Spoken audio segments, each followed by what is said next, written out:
Hey everyone, welcome to another drawing session. Today we're going to have an inking session, and this is a very, very special stream for me and for Eric and for Jason. We have Jason here. Yeah. We have an incredible artist here.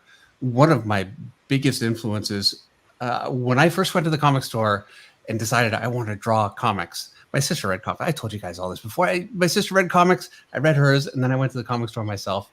And one of the very first books that I got was a comic by our guest today, and I've been buying his work and following it ever since. He's one of my major influences. I think that's true for most artists my age, and younger. Anyway, he's a legend, and I'm terrible at introductions. I apologize. We have Andy Kubert. Thank you so much for coming on. Oh, thank you. That was a heck of an introduction, man. Thank you. I have to make it all about me, but it's true for me. Like it's such a big deal because I've been following your work for so many years, and following it through. I want to say so many different styles, but there's always a real connection between them. Like your X-Men work has a real X-Men feel, and then you do a book with Neil Gaiman, and it's Andy Kubert still, but the storytelling's a little bit more storytelling, Gaiman-ish, and it just fits so well. It's incredible, and I can't think of another artist, of the really dynamic, bombastic style that X-Men made popular, that I would consider to be that kind of artist, my favorite kind of artist that has that range. I just can't think of anybody else that's done that range of work. So this is amazing. Geez, thanks, man. I haven't really thought of it like that. It's just like each project, and I'm sure you do the same thing, but each project I take on, I kind of gear whatever I'm doing and geared towards what for that particular project. Like you were talking about well, there was two projects I did with Neil. There was 1602 and Whatever Happened to Cape Crusader. Whatever Happened to Cape Crusader, I had to basically kind of imitate other Batman artists from the past. That was pretty daunting and that was pretty hard. But even like from X-Men to Thor to Captain America to all these others, I just see these things differently, especially with a book like Dark Knight. I didn't gear my stuff to look like Frank's, but that's how I saw Dark Knight. And that's the way it came out. It's bizarre, but that's the way when I first started doing the sketches, the pre-sketches and all that stuff, it just started coming out like that, having influenced by Frank. Because I couldn't really see it any other way. If I drew that book like I drew X-Men, I think it would have failed miserably. I think it would have done really bad. Yeah, I don't think it would have been what people were expecting, and I wouldn't have liked it myself. I got to draw the way I see it and the way I'm comfortable with it, and that's the way I saw it. I've tried. There have been a couple of times I thought I'm going to do something different for this project, and I've never managed. I don't think I've ever drawn anything differently. So, and I wasn't even thinking about Batman because it was a very Frank Miller inspired style, but it really was your style still. Like it's such a strong design sense that you have that just carries through. Yeah, and, also I talked a lot with Frank before I started, and even during, and I would show Frank my layouts on it and stuff. And so that came through too, as far as the the final look and the storytelling and all that. But after a while, after talking with Frank on that project, I was able to kind of channel it a little more. I kind of knew a little bit more what he was looking for, so it was a lot easier for me to lay the thing out and get into it more. The first pages on that were really hard. Was he giving you notes at all on that, or did he just give you free reign, just whatever you wanted to do? He gave me free reign on it. He gave me pretty much free reign. The scripts were done by Brian Azzarello, and they were awesome. Brian wrote a great script, but the whole idea and the whole plot outline with that was pretty much all Frank's. He had that story in his mind for a long, long time. Well, it's great that you're able to do it. That was a huge project. It really was. That's something you think you'd ever do again? Another Frank Miller kind of Batman sort of project? Yeah, Frank and I had, it wasn't Batman. We had, and I still have the story. I got it in my computer. And it was all approved by DC. Even we went to a convention in Paris and we announced it over there. We were going to do a Sergeant Rock story. But then COVID happened and he got busy with stuff and I got busy with stuff and we just never connected on it. But someday I'd love to do it. It's a great story. You know? Yeah, it'd be amazing to see. So I have here, this is a picture that I got from Andy yesterday, and it was a little smaller. So I was saying, so I printed it out at 11 by 17. So I've blown it up. I got it. I drew that not trading card size, but it's probably less than a quarter of that page that you have. And I did that because I was saying earlier, just before we went live, I don't know if I'll ever get the chance to do this again. I'm making the most of it. So what I'm going to end up doing, Eric is actually working on his also. Hello, Eric. Yeah. Howdy. And so I'm going to ink kind of this area here, and then I'm going to end up having to do this. This is going to take me a long time because I really want to put everything I have into it. And then, well, Andy, the challenge is going to be for me to try and do this and then not...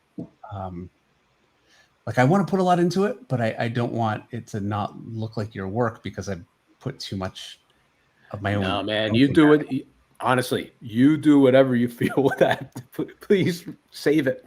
I know you will. Well, and you have the original, so no matter how badly this goes. I wish if there was time, we decided this like just a little while ago, but I would have sent you the original. Or the pencil. Well, I would not say no. I don't know what to say.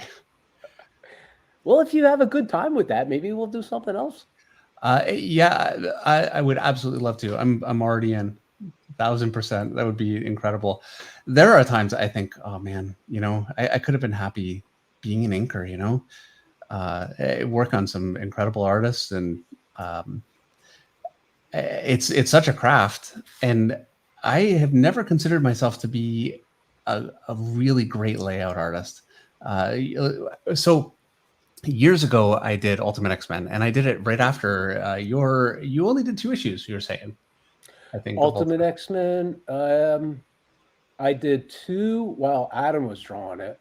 Yeah. Was it 2? And then on issue 50, I think I did 4 of them with Brian K. Vaughan. Okay. So, yeah. But two issues by the time I had come on there. Okay. And by the way, I'm going to say in my defense, I'm using a brush right now. It's a little messy, but then I clean it up. It'll be okay. What kind of brush is that? This is a Pentel. It's okay. It's not a Pentel, but it's all Japanese, I think, and I can't read it. But I know if you go onto Amazon, you type in Pentel brush pen. Okay. They're not the first thing that will come up, but they'll come up. And I like them because it's just these things here are just throwaway. You put them in, and I can just kind of go, and they're great for conventions, especially. But I use them all the time. I don't have the control that I would have with a proper brush, but I don't have to dip it. Yeah, I use a dip. I use a Raphael brush, and I've been using those since I was learning how to draw. But they're a pain sometimes because, like you said, you got to dip it, clean it out, and they get gunked up, and sometimes it slows you down a lot too. But you get a really nice line with it. Is that like a nylon point on it?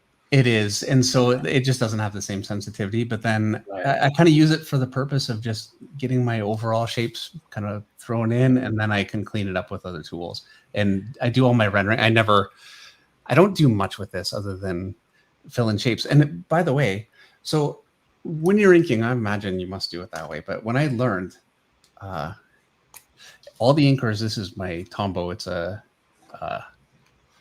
Tombow brush pen.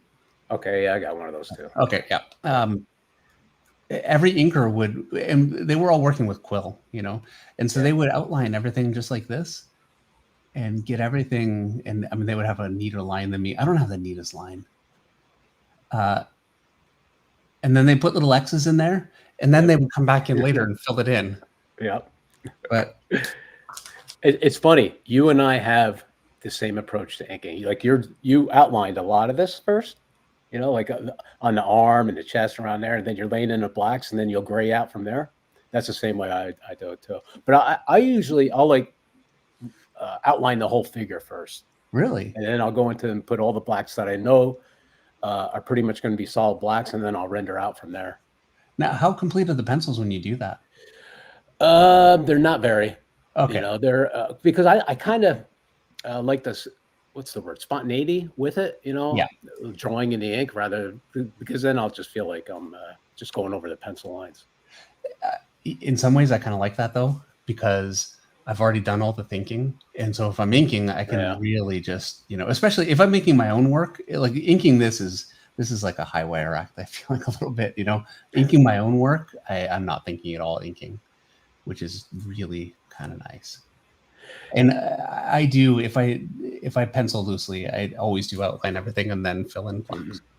You want to know something interesting? John Buscema, when he would pencil for somebody else to ink, they would be like loose breakdowns, you know, when somebody else was inking his work. Yeah. But I have copies of his pencils when he was inking himself. I think it was off a Conan graphic novel that he did.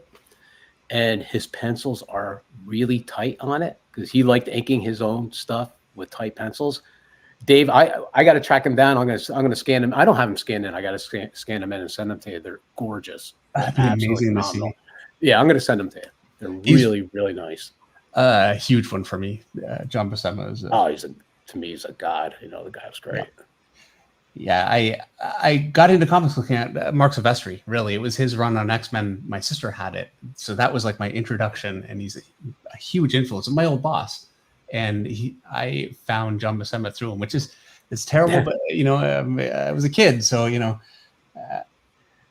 I found like Frank Frazetta. I found after Bisley and after Bill Sienkiewicz. You know, it took me time to work my way back. That's okay though. You got good influences. My first one, was my father, of course. You know, and yes. we would sit and he would tell me like who his influences were, and that directed me to really who my first influences were, which was like Alex Raymond and Hal Foster, and he loved Russ Heath's work and Alex Toth, and those guys were like my first influences. And then I discovered like Bernie Wrightson and Mike Kaluta, Jeff Jones, Frank Frazetta, you know, people like that, and John Buscema along with that.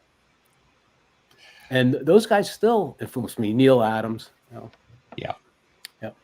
And also, you know, when Bill Sienkiewicz started out, him too, and even now, to me, Bill right now is like he's a mutant artist, meaning the guy's got such unreal talent. Like he's one of the most talented artists that I know of.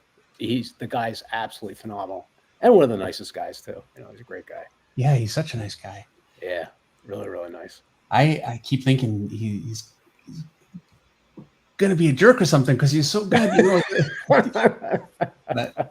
have you ever met somebody like that was like, you know, you really admired and everything, and they were like a real jerk or, you know, put you down or something like that? I'll say this. And I'm not going to say who, but I met an artist that is one of my all-time heroes. And the first time I met him, I wanted to tell him how much I loved his work, and he just turned his back on me and started talking to somebody else. I thought, oh, he's a terrible guy. For years, I thought he was terrible. And then I met him years later, and he's the nicest guy. He's very shy, and he's a little, you know, he's a little different that way. And so it wasn't so much being a jerk, because he's just, you know, a little awkward with that kind of thing. And, you know, so it helped to get to know him a little bit.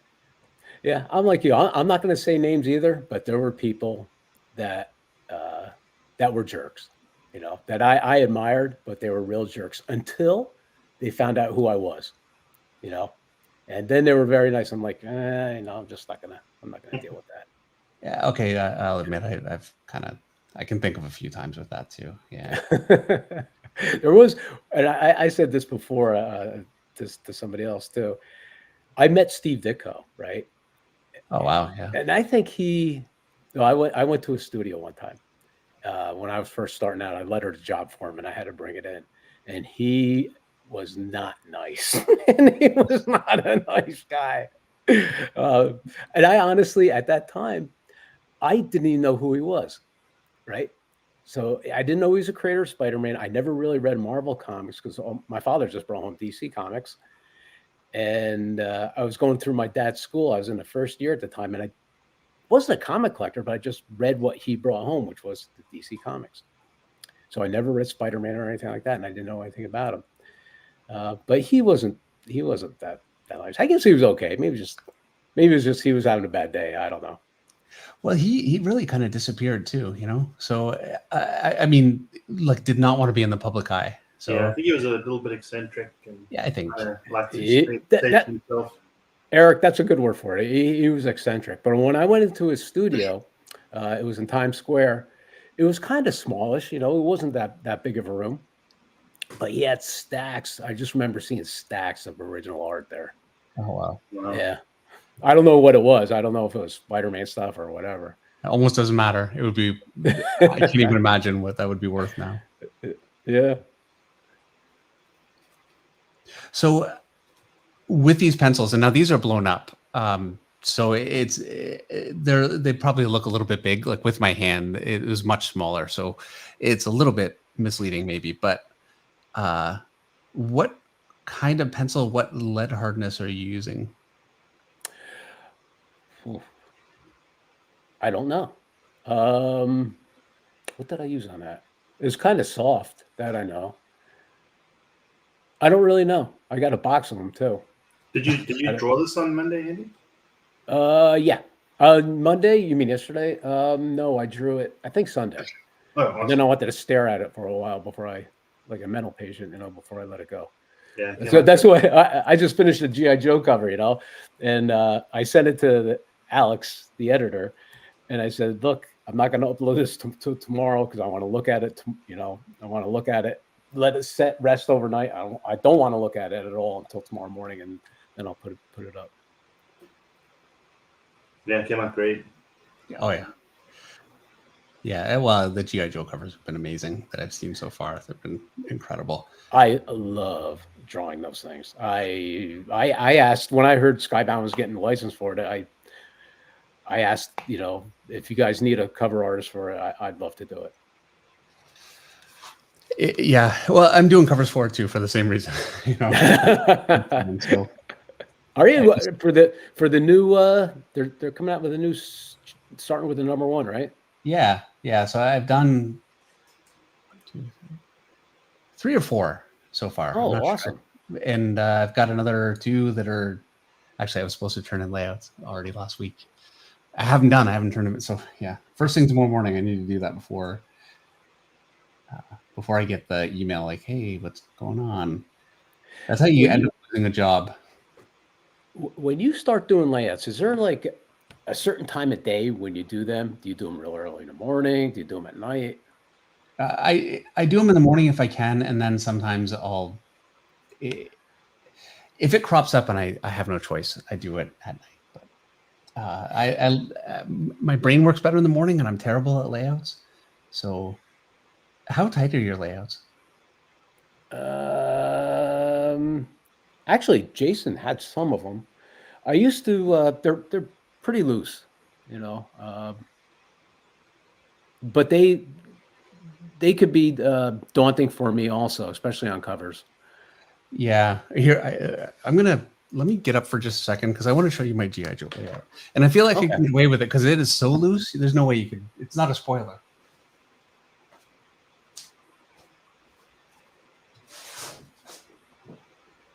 Now I have to find it. Hold on. Can you guys hear me? I think I'm behind stage. Am I active? Yep. Can you hear you? Can you hear me now? Okay. Oh, here it is. How do I get myself off of here but still be just hit the start cam button, the bottom. There we go. I'm just reading the chat. Somebody thinks they have the same ceiling fan I have. That's pretty funny. By the way, speaking of the chat, we have Kenny here at Dan Genovese, Allison McGlone's here. Russ Hicks, our incredible moderator, is back. We missed Russ the last time. He was busy, so it's great to have him back. One Mighty R is here. Henry Jeremick. It's great to see you guys again. It's been a while. I haven't done one of these in too long. Okay, so here we go. So there's my layout. Wait, don't move. I got to put my glasses on. What characters are they? I know G.I. Joe, but which ones? I can't remember his name, but he has boxing gloves. Oh, I have no idea.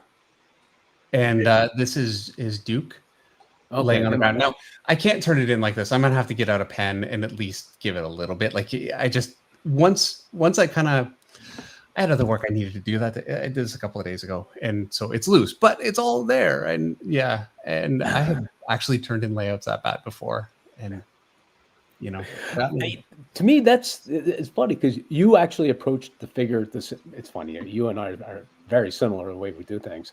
I do it the same way. I, put the cross lines in for the chest and the heads and all that kind of stuff. But for me, even to get to that point, sometimes it'll take me all day before there's something I'm happy with. Sometimes it takes me 2 days. I call it cover hell. But once in a great while, I could do something like that, and it'll take me 15 minutes. And sometimes those turn out to be my best covers. Yeah, absolutely. I've done that. I've actually drawn most of a cover a few times, more than a few, and hated it and just started again. Yeah. And then completely redrawn it, and then went back and looked at the original one. Oh wow, I kind of like that one better. Yeah. There's also I had to draw, or I didn't have to, but I got asked to draw a Walking Dead cover. I think it was for issue 50, like some kind of anniversary edition or something. All right. It was a wraparound cover. So I wanted to look. I didn't know you were drawing the covers, right, for the regular book. Yeah. So I said, okay, I'm going to take a look through and see what Dave did and see his approach and everything. Dude, I got to tell you, man, your covers were gorgeous on that. They were really, really nice. The layouts, the compositions, the negative space on it, they look really good. Well, thank you. Those covers are so much fun to do, and they're letting me come up with all the concepts for them. So I just go through the book and I find a scene that I think worked, and it's so nice to be able to just. It's like doing my own storytelling. So, well, I'm stealing it all from Charlie Adler, but a lot of times I just get it, and I'm sure you get this too, where you just get a description. This is what we want, and it's nice to. There's a question from Lance. Andy, what's your favorite part of the drawing process? Oh gosh, I mean, there's the hard part, and then there's the easy part. The hard part is figuring it out. Sometimes that could be fun. I think sitting there and penciling pretty much is the fun part, my most fun.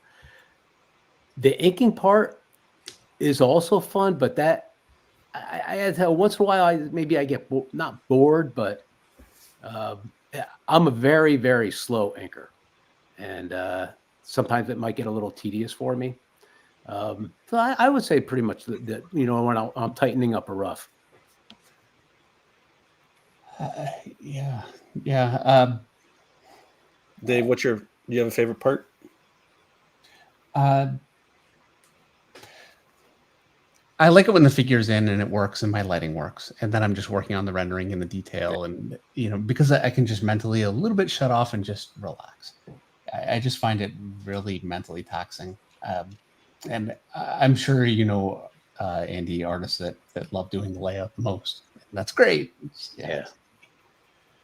I find layouts are fun, but I can't have any background noise or anything like that. Everything's got to be quiet, and I have to start real early in the morning, so the phone hasn't started ringing, or now it's like computers and all that kind of stuff, emails. I just have to get into it. Oh my dog's barking. I just eat some breakfast, sit down, and I'll just start right there. So my head is kind of clear at that time. And towards the afternoon, like after lunch or something like that, then I can't think, so I can't do layouts. And that's when I'll switch to drawing to pencils. And then later on, if it's like a cover, I'll do the inks later on, in the afternoon. I gotta let my dog out. Come here, you. Come here. While he's off, do you mind if I just show a few of the items that we have on Andy's Kickstarter? Because someone had mentioned about some of these blue lines. So the notebook that we're adding, having as an add-on, will have blue line pages for you guys to ink and layout pages, as well as just regular open sketched pages. So I think the other ones are cool. We're gonna try to add the Cyclops one in there. And those come with the bonus of not having to do it while Andy's watching. You never know. Yeah. But these are some of the inserts for the book. We've got some prelims and thumbnails, so you can see some Andy's process and commentary on a few of his covers. So Dave, I don't know if you saw. Can you go back on that screen? The layout that I did on that cover, you can see it's in the top left there. Yeah. Okay, so that's pretty much the layout like I sent up to Marvel for approval. Okay. Yeah. And then from there, I'll blow it up like you blew up that Cyclops drawing. I'll blow that up, and then I'll outline it like you see on the right, and then I'll figure out where I'll kind of know where I'm going to put all the blacks and the lighting and stuff. So that's the one down on the bottom right of that page, and then I'll finish it off in inks. That's pretty much the whole process. But there's even a step before that one layout on the top left corner. There's a step before that that's even a little looser than that. But that's just the one I showed Marvel. Yeah, there is but they need to see enough. Like I could see Cyclops' head is not really defined in the first one, but it's enough. Yeah. Whereas what I have there obviously is not enough. I'm gonna have to clean that up a bit, but. And then these are some other images in the book. We put gatefolds in as little bonuses because we're in love with the 90s. So those are great. Some add-ons. This was a lot of fun to do. Yeah. David's favorite part was coming to my house and signing a bunch of stuff. Yeah, that's that's a big thing. You know what? I had a great time. I brought Isaac, my son, and we went and saw the Lion King musical. No, that's cool. Yeah, which was really good. It's incredible. You go to New York, and I mean, I'm not a huge musical person, but I mean, you can't help but be pretty amazed with what they, so talented. So we're going to be uploading a few new add-ons and rewards for Andy's Kickstarter, including some commission requests. What else do we have? We have some remarks. We've got some new trading cards, some new prints, all kinds of cool stuff. Since everyone was asking for us to add that. So if you're watching, I think we're going to go at 9:45 or so is when they're supposed to drop. So. And by the way, Andy's Kickstarter right now is at $300 million. Is that where it is right now? Well, then I'm quitting. I'm done. It's doing gangbusters though. It's so I looked. I'm in Canada, and it was at 268,000, 69,000. A massive number. I don't know what that is in American money, but I mean, still a huge amount. $20 American. $20, right? But yeah. So and it still has 15 days to go. Is that right? Yes, I think so. Yeah. Yep. It's around 195 at the moment. So we're pretty grateful for everyone's support and it's awesome. It's really, really nice.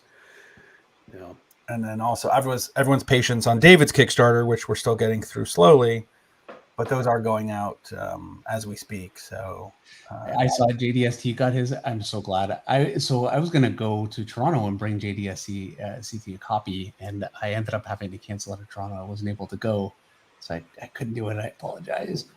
Yeah. So I'm glad it came in and you got it. I actually canceled out of 2 shows this year. That one and Baltimore, 2 great shows. Like Baltimore is always my favorite. I just time, It is. They take a lot of time. It's not just not going to the conventions. It's preparing. It's the travel. It's all that. Yeah, and then the recovery afterwards. Yep. Yeah, absolutely. How many shows do you end up doing in a year? Well, I was under contract with Fan Expo. I did like 3 shows a year. I just finished it up, I think about maybe a month and a half ago. But I'm going to take some time off. They take a lot out of me. You know, I enjoy doing them and everything, but they do take a lot. There was one show actually I did close to my house here down in Los Angeles, and it was great because I drove there. Oh, yeah. I drove up to the back of the LA Coliseum, and they actually had a somebody that parks your car there, and you just got out right in the back on the second story in the back of the Coliseum at the loading docks, and you walk in and you're right in the show. So I went to the show, and then once I was done, you just walk back out, get in your car, and I came home. It was awesome. It was great. I was like, I'll do this every year. This was great. Yeah, I've got a show coming up in Detroit that's close to. I'm close enough there that I can just go home at night. It does make a big difference. It does. It really does. Yeah. Rather than packing stuff up and then going to the airport, getting on a plane, which is nice. It's nice to travel and all that, but sometimes, especially when you have a deadline, it's kind of hard. Someone just asked about the trading cards. Sorry, these are the ones we just mocked up. That should be These cards these are the pencils I did, the original pencils that I did for the Xmen Fleer set they got computer colored, some of the first computer coloring. So pretty much just did tones on them. And this was a set that also my brother Adam did, I forget how many we did. We split the amount. I think we did like 45 or 50 each. And then my dad did a bunch of them too. I forget how many he did. But this set had the three of us. But these were some of the pencils from that set. Great. And then hopefully we'll be able to use the Cyclops that you guys are working on as a chase card. So that's pretty exciting if I don't say so myself. Oh, this one? Okay. Yep. And Eli Roth has a super chat asking, Andy, biggest influences. Also, what was it like providing finishes for Burn? I remember Joe Reeves. Oh, wow. I remember that. My biggest influence is probably my father. Definitely the biggest influence. And what was it like for doing that for John Byrne? That was a blast. I still have those originals too.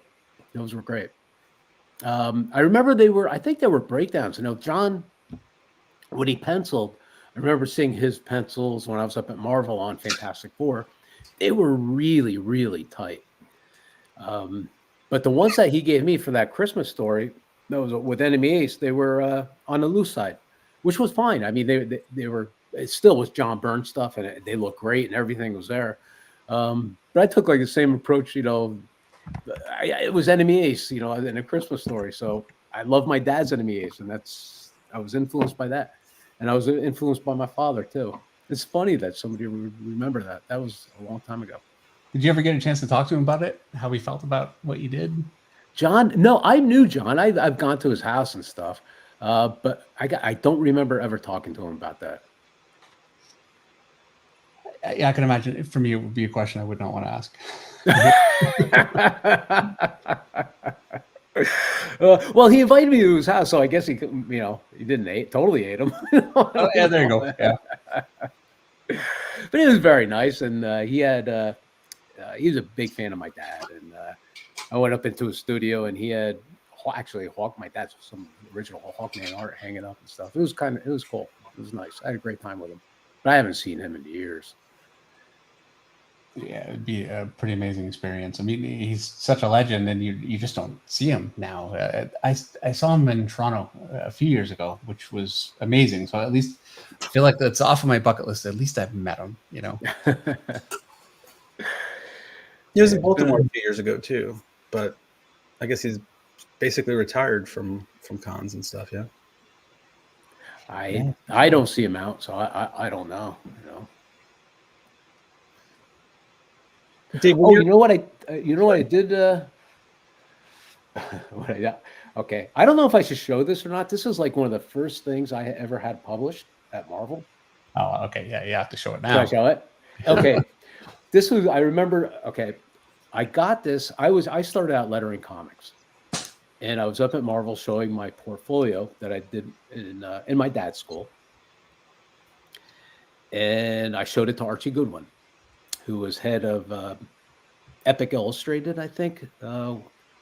I forget the name of the was it Epic Comics? Oh yeah, that's right. It was Epic. Yeah. It was Epic. Okay. And he looked at it and he said, he made a phone call. He just picked up the phone and he said, I want, he goes, to whoever he's talking to on the phone, he goes, I have Andy Kubert here. He's lettering comics, but he brought his portfolio and I'd like you to take a look at it. So he goes, come with me. I said, okay. So he took me down. It was Larry Hama's office. And Larry at the time was the editor of all the Savage Sword of Conan stuff. Okay. Yep. And he asked me, he looked at my stuff and he goes, would you like to do a pinup? He always try out new people on pinups in the back of Savage Sword. You know, it's the black and white magazine that was oversized. So I was just going through stuff. And this was the first thing that I did. Let me get it up there. Oh. Wow. You can see the Bernie Wrightson. Oh, absolutely. Absolutely. So this was in the back. This was like the first thing I did, you know. It's amazing that you still have it too, I think. Yeah, it's incredible. I mean, really, it's great work. My first work does not touch anything like that. But then, you know, I didn't have time at Kubert School, so I kind of came in pretty raw. You should have went there. We would have taken it. But you've done well without it. I mean, you're good. I wanted to go so badly. I remember there were ads in the back of Marvel, and I desperately wanted to go, and there's no way I could. Unfortunately, I'm in Canada. That made it tough, and then just financially, I couldn't go. And the things I could have learned, and you know, I have limitations in my work that I know are so much of what I'm sure you feel this a little bit. I hope. But, you know, the things you learn early are the things that stick the most. And it's really difficult as you get older, as certainly for me, as I get older, it's hard. So I try to focus on storytelling more, but I find myself just going back to the same tricks, you know? So. Yeah, I know what you mean. I do the same thing and I'm pretty conscious of that. And I try to break out of that. And like you said, it's hard. I got to tell you, one advantage that I and my brother Adam had was having my father there. Every page I did when I was on Xmen, every page I did, okay, because I had an office at the school, and then I started teaching later on. But while I was drawing Xmen, I had a studio down there at the school. But every page I would show my father and get critiqued on. That's awesome.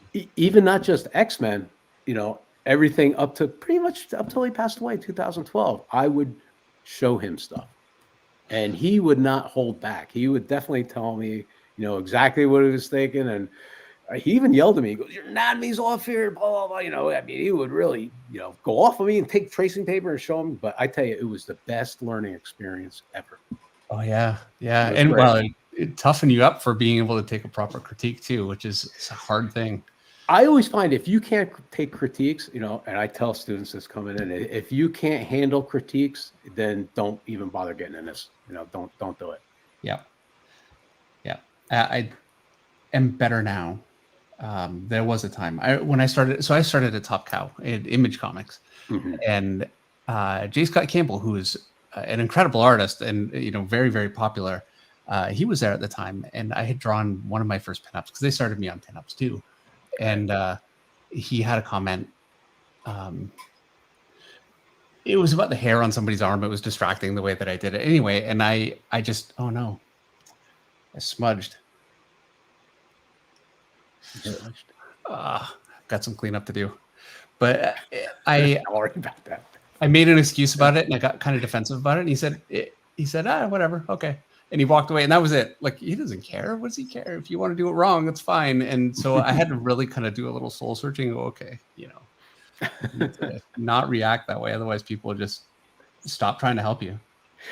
Yeah, I like the feedback. I always like the feedback. I think that just gets you better. You know. Yeah.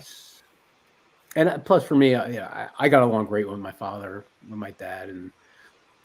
I just like hanging out and talking with him. I know Adam was the same way. You know, we both were in there. Sometimes I'd, you know, he would just be walking out and I'd just be walking in, and my dad would be like, can you just leave me alone for a little bit? You know, I just, you know, I really got stuff I got to do. I said, sure, you know, no problem. So would you say you learn more at home or more like formally at the school? I mean, No, I learned at the school. You yeah. know, I also figured out a lot of stuff for myself. You know how to do things, but it was a lot from the school.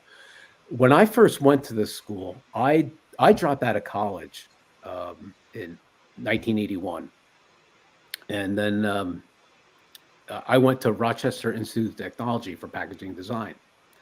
Just was not for me. The school was great, but it just wasn't for me. So the idea was, and I talked to my dad about this, was to go through the school for a year because I had never really drawn before. To go through the school for a year, and that I was going to work with my mom in the office. That's what my mother was like, pretty much running the office. A couple secretaries in there and other people that did stuff, but I would go into it and enter the school business that way.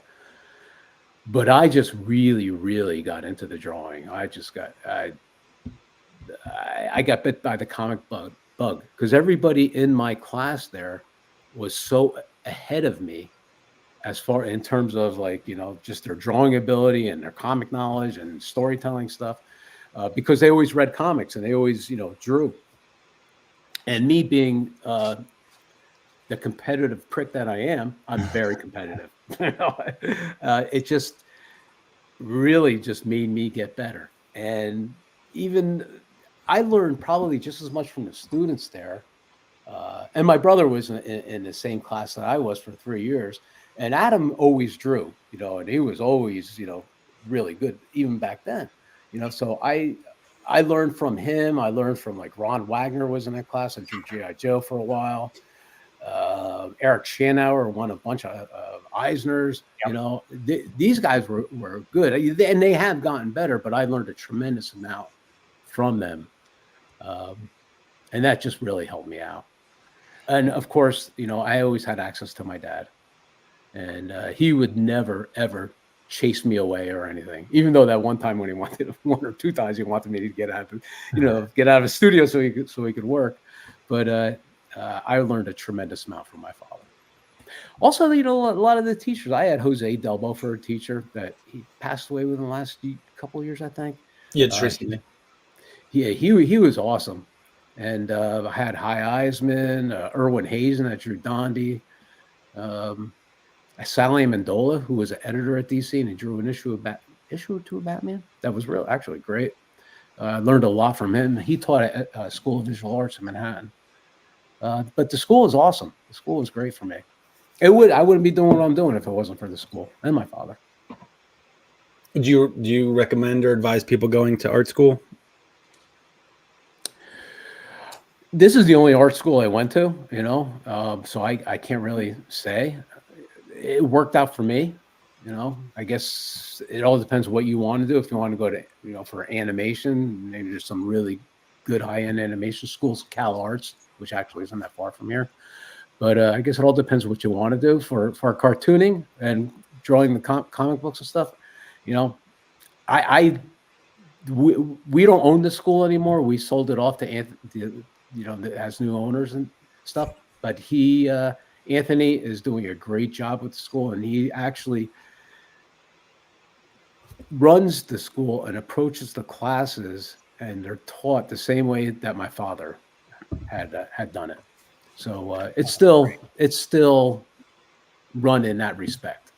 And I still have an affiliation. I'm on the board of advisory board with it. That was my next question. I was going to ask you. You still have the involvement. You meet the students at all and offer critiques? Yeah, when I fly back east to back to see family, I always stop at the school, give a talk, you know, look at portfolios if I have time, you know, that kind of stuff. I always talk to Anthony on the phone. So. You find it difficult to give critiques at all, or is it something that? Sometimes yes, and sometimes no. I try to judge not just the art, but the person himself, because sometimes the art doesn't say it all. If I see an enthusiasm and somebody that wants to learn in the person themselves, then I'm more apt to dive into the work more. But if I find somebody that, and I've had this a lot, that when you're critiquing something and they're like, oh, I already know that. Oh, I already know that. I already know this. Then I'm just like, okay, you know everything here. You know, you're fine. Well, I can't help you. But it's just different with different people. Yeah, it really is. And Yeah.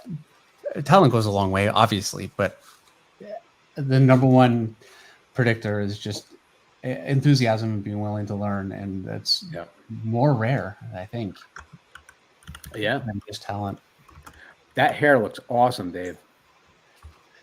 You schooled me on hair. That looks great. It's not done. It's still a little. I know it's not done, but I see the way it's coming out. It looks awesome. So I have like a 3-pen kind of technique, and this is pen number 2, and then I go to my Micron, and I can get much more, like, it's cleaner, and so I'll clean it up a little bit again. But So when you do your own art, your own covers and stuff, these are the same tools you use. Yeah. Okay. I did use like proper tools, a proper brush and that kind of thing for a little while. I found a quill is really hard to use, especially if I'm working with not very complete pencils and I want to kind of draw with it. It's really hard for me to do. So I stopped. And with the brush, I tend to actually work on my couch. I hate working at my desk. It's uncomfortable.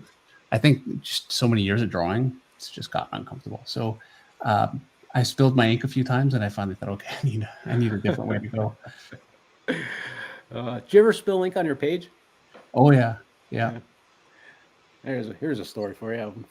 Up at Marvel, there was a book that was really late, right? So they asked me to come in and help ink on an issue of Michael Golden's The Nom. Right? Oh wow. Okay, yeah, some really classic work. Really classic. His pencils were gorgeous, tight. I mean, he's another one of my all-time art guys. The guy's phenomenal. So I'm sitting in Larry Hama was the editor. Okay, so I'm sitting he had a drafting table there. I had the page. Stupid me. I had the bottle of ink on top, and I'm making it. And all of a sudden, as you know, what's going to happen? I spilled it. And it was like slow motion. The ink dropped from the top of the page down to the bottom over the pencils. And I was just like, oh. And Larry looked at it and he goes, okay, let's clean it up. And he goes, we have copies of the pencils, just trace it off, patch it up, and re-ink it. And to his credit, he didn't flip out. And the book was so late, he just, he didn't yell or scream or anything, he was just like, just clean it up, but it was a big screw up, man. I mean, I totally screwed it up. And I felt that's maybe Steve Ditko wasn't so wrong about you, huh? Awesome. I was just stupid with that. I should not have the ink at the top of the thing, Eric. I did bring another page here. I've never really showed these things. If it's okay, Dave. Yeah, of course. Yeah. I did one of the last jobs I did at DC was Batman the Detective. One thing that I really liked on it, I liked some of the covers that were coming out. I was in between like doing like a Dark Knight thing, and what did I do after that? I forget, but I wanted to get some kind of a combination with like what I was doing on Dark Knight and something a little more linear. So I did this one. This was the cover to number 2. I don't know how well this book sold. Wow. Yeah. Wow. I don't know how well you could see it, but yeah. Well, and you did the inks for that one too. I inked this one. Yeah. So many different textures. There are, yeah. This is one where I had to, like you were talking about, you got 3 or 4 different things that you do and you want to break out. This is one where I was trying to break out a little bit more. That's kind of why I bring it up. But I use reference from, I had comparison. This is from like the cathedral, Notre Dame Cathedral.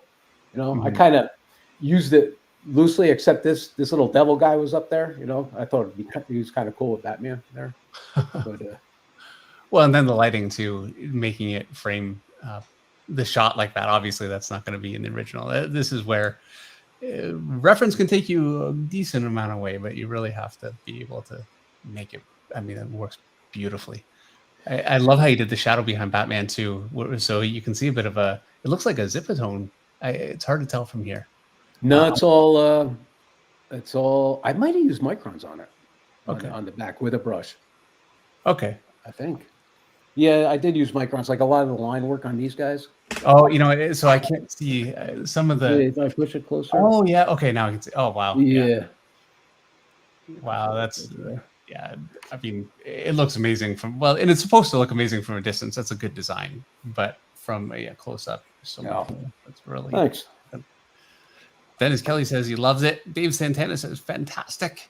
Oh, I keep forgetting to read some of this. There's a lot comments. of That's very nice. Thank you. a lot of Kubert School alumni in the chat, and some still going there. Oh, that's awesome. That's great. Let's see if I recognize anybody. The new add-ons are live on the site, so there's only 25 more remarks that we're offering. So get them while they're hot. Otherwise, no complaining. Russex asks, Andy, can you talk about working on 1602 Neil Gaiman? Sure.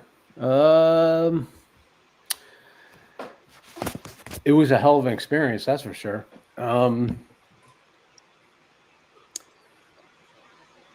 Neil, I talked with Neil on the phone quite extensively on it, like for hours on end before I even put pen to paper or pencil to paper and started doing sketches, just to get my head wrapped around kind of what he wanted to do, the whole atmosphere of what he wanted to do with it. And then, we also talked about how he re-envisioned the characters and what they would look like and how they would react. So I would go and draw up all the sketches of all the characters first. I forget how many there were, but there was a lot. And then I scanned them in. I think I scanned them in or faxed them to him, and we would go over them, and he would make other suggestions and stuff like that, going back and forth. It was one of the best working experiences I ever had. Working with a writer was working with him. Is that because of his feedback and like partnership? Yes. Yeah. He was very, I don't want to say hands-on, because he even told me, he wrote a full script on this stuff, but he even told me, he said, look, you are the artist. You do what you want to do. You could change whatever you want.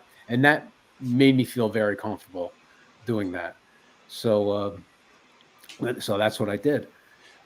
I'm surprised I have in my mind that he would be, much more controlling, because his scripts are genius. He's so good. I would think that he'd be really particular. So it's great.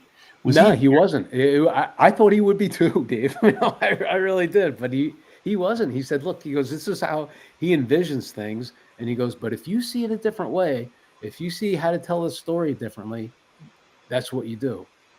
And that's what I did. And that's what I honestly continue to do. It's if I see a better way to, like, for one panel, if there's an action going on, but I think it's better in two panels, I'm going to do it in two panels. I'm not going to change the story at all, Yeah. But just to tell that story, I'll change it up a bit. How often would you say that happens? It all depends who's writing it. Sometimes, if you're working with like kind of newish writer, it happens maybe a couple times an issue. But with established writers and stuff, not that often. Yeah. Yeah. It's so rare that I ever run into that. And I have, and I'll do it. But for the most part, I've been so lucky for the last really long time. Yeah. You and me both. I've been very, very, very fortunate to work with who I have. Yeah. It makes such a big difference. And I find I do a better job if I can believe in the characters as like people, so I get really caught up in it. Like working with Bendis, I would say his characters were more human to me than any writer I've worked. I shouldn't say something like that. Every writer has qualities. That was Bendis' quality for me. He just made really felt very human to me. And that's the way he wrote his characters too. When you read it in the dialogue and everything, it felt like real people that were alive and believable. Yeah. That's why he's so good. Yeah. That's why he's Bendis. Yeah. Santo says X-Men number 20, first comic I bought and got me into comic books. Cover stopped me in my tracks and blew me away from the bottom of my thank heart. you. Thank you for opening a beautiful world and my love for, I'm assuming that's comics, but art comics. Thank you. That's Art really comics. nice. Oh, that's great. The thumbnail actually for this stream, if you guys notice it, that's the first X-Men for me from Andy. So that's like, it's a big one. And so when I was looking for a thumbnail, I knew I wanted that cover specifically. I'm just looking here on the comments. Henry's asking me about like Ghost Rider that my father inked. Yeah, that was pretty special. He when my dad, every time I worked with my dad on a job, and we worked together on quite a few jobs. He would always tell me, he said, "It's no longer your work; it is now mine." And when you look at the inks, he was right, because he was just totally steamrolling me. But I did not mind. I absolutely loved it because it looked great. It was gorgeous. But that Ghost Rider stuff was awesome. I loved doing it. And he inked me on an issue of Punisher War Journal. And that I still have those originals. They're awesome. I don't know if the sound cut out. Oh no, we're good. Okay. Okay. I had some background noise. It just stopped. Yeah, it sounded like an air conditioner or something going on. Oh, you know what? I think Jason shut his microphone off. There you go. Oh, okay. All right. Sorry. Is that better? Or it's quiet the other way? Do you have an air conditioner going? No. I heard that same thing. I don't think it was my mic. It was something else.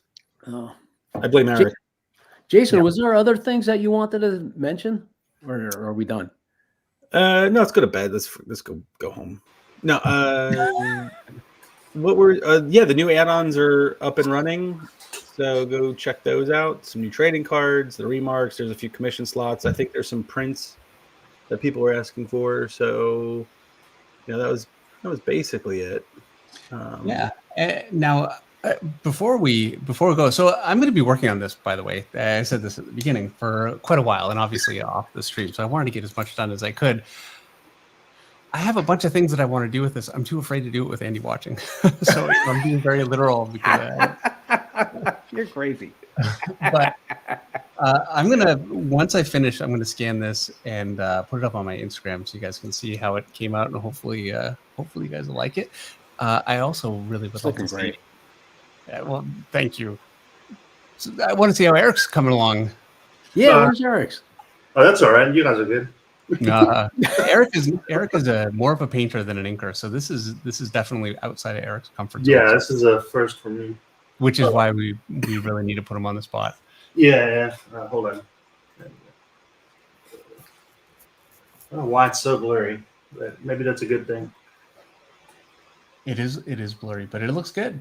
It does look good. It's hard to tell because it is blurry, but let me see if I can fix that real quick. Right. I like the way. Oh, there you go. Okay. Yeah, it's looking good. Yeah, it looks cool. Looks great. Nice. Yeah, inking is definitely its own thing. It is. It's hard. Trying to add maybe is a bit difficult mentally. I'm really trying to stick to the lines and make sure I don't deviate. Well, you just draw it. You just got to draw. You can't. You just got to add your own thing to it. Just got to draw as you're doing it. Yeah. Well, and the toughest part about being an inker is so you do all this and you put everything you have into it, but if it doesn't fit with what the penciler wants, and that's why this is it really is actually, Andy, a little nerve-wracking to do this while you're watching, because every little decision that I make, I don't know. All right, I'll show another cover then. All right. This was another Batman the Detective one. I think this was a variant. I'm not too sure, but I think this was a variant because I did the variants for it. But again, I was looking for stuff that was like a graphic type of thing, like a.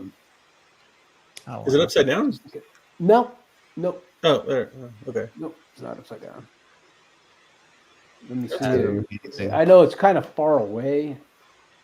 I should have scanned these in and sent you to him so I could put them up. You know what? It's kind of cooler seeing them this way, actually, than just seeing a scan on the screen. It's incredible. I love that leg. I mean, the textures, all that's beautiful. But yeah, this is you get into a mode where I just want to do things with solid blacks, and the edge lighting and all that kind of stuff, and the contrast between that and the gray areas, like with the I forget the girl's name. Carrie. That's not Carrie. That's oh gosh, what was her name again? Janine. No, Knight and oh gosh, I forget her name. Somebody write what her name is. They probably know. I don't know. Well, while you're waiting though, Eli Roth had a super chat for $4.99 saying, Andy, what was it like working with Morrison on Batman? Many of my peers say it's the best Batman run of all time, and that's a high bar for them. Oh, that's pretty nice. That's really nice. Working with Grant, and I met Grant actually a couple times, but I met him. Go figure. I met him in a bar, and we talked about this before I even started on it. Grant is one of the nicest people you'd ever want to meet and work with. His scripts, he wrote a full script, and he had the same approach that Neil did. Whatever you do, it's up to you. This is what I got. Damien was actually a character that we were pretty much going to kill off within, I think they told me like 6 issues or 8 issues. But then he was a character that people loved to hate. And I love the way Grant wrote him, like the little mean, nasty, violent SOB. I mean, he was, I like that. I like it in him. By far and away my favorite Robin. He's the best. Yeah. Such Yeah. Squire. Daniel says the Squire. That's right. Exactly. Squire. Yep. Thank you. So be sure to check out Andy's Kickstarter. I think we have a link up in the top of the chat. It's the Marvel X-Men art of Andy. X-Men art, yeah. Amazing stuff. Andy's done so much work for Marvel, so much incredible work that they had to narrow it down to X-Men. You couldn't just do a Marvel art. So some of the most iconic work of the period, and like really era-defining work. So check it out. It's a beautiful book. And thank you so much, Andy, for coming on. And I appreciate it. Dave. Thank you so much for having me on. Thank you for inking this thing, man. I can't wait to see it finish. It's looking awesome. You too, Eric. Yours looks great too. I'd like to see them both when they're done. What about mine? Thank you. No, thank you guys so much for everything. It's really nice. And next, I'd love to come back, but I'd love to draw with you on it too. That would be incredible. I mean, I would love to be able to do that. I'd love to actually ink you. Ooh. Okay, so I'm holding you to that now. Okay, yeah, definitely. That'd be great. I would love that. Can't say something like that. I want it. Absolutely. That would be crazy. Jason wanted me to draw on this one. I'm like, I'm a little shy, camera shy. And plus, if I start talking, then, when I draw it, I block everything else out, so I might be useless in that point. But I would do that. I would love to do that. I'd love to ink your stuff on that. I'd love to ink your stuff anyway. Well, yeah, that would be, we'll have to plan it. That would be incredible. Okay. And before we go, we have a super chat from Jim Klein for $10. He says, I'm so glad I saw that this stream was happening tonight. I backed both of your books. Thank you very much. Oh, thank you. That's awesome. And he says, Andy, thanks for coming into the stream and sharing your experiences. Thank you so much. I really appreciate it. And I really look forward. Dave will have me, Dave and Eric, man. I would love to come back. All right. Thank you so much. Thank you too. Have a good night, everybody. Thank you so much for coming. Awesome. Thank you. That was great. Thanks, Andy. Yeah. Oh, sure. Thank you. Take care.